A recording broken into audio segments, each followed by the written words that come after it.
and prices, the government would simply spend more money into existence. With no competing private debt money creation, governments would have more effective control of their nation's money supply. The public would know whom to blame if things went wrong. Governments would rise and fall on their ability to preserve the value of money.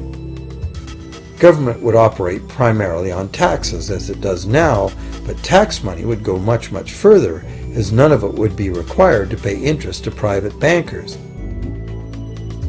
There could be no national debt if the federal government simply created the money it needed. Our perpetual collective servitude to the banks through interest payments on government debt would be impossible.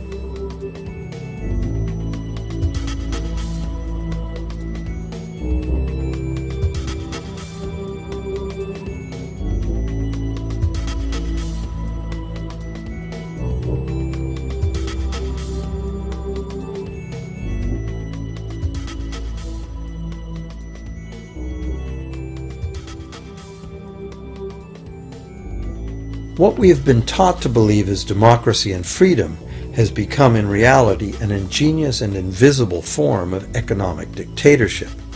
As long as our entire society remains utterly dependent on bank credit for its supply of money, bankers will be in the position to make the decisions on who gets the money they need and who doesn't.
Few people are aware today that the history of the United States since the Revolution in 1776 has been, in large part, the story of an epic struggle to get free and stay free of control by the European international banks.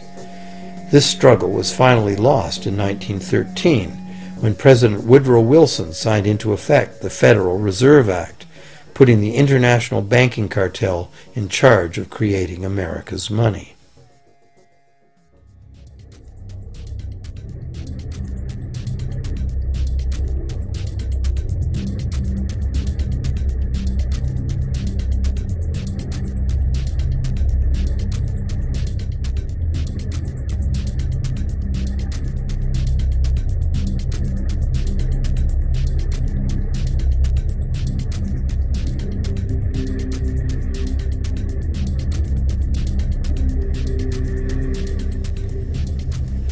The power of this system is deeply ingrained.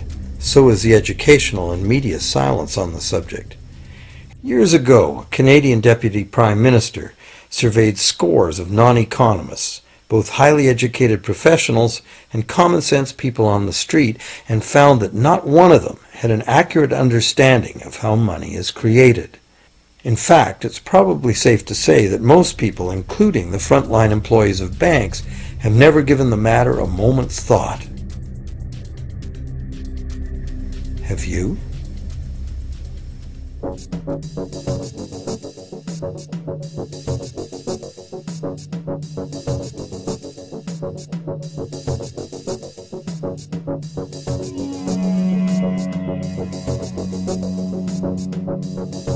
The modern money as debt system was born a little over 300 years ago, when the first Bank of England was set up with a royal charter for fractional lending of gold receipts at a modest ratio of 2 to 1. That modest ratio was just the proverbial foot in the door. The system is now worldwide, creates virtually unlimited amounts of money out of thin air, and has almost everyone on the planet chained to a perpetually growing debt that can never be paid off.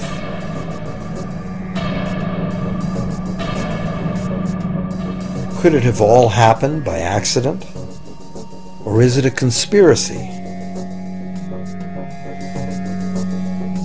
Obviously, something very big is at stake here.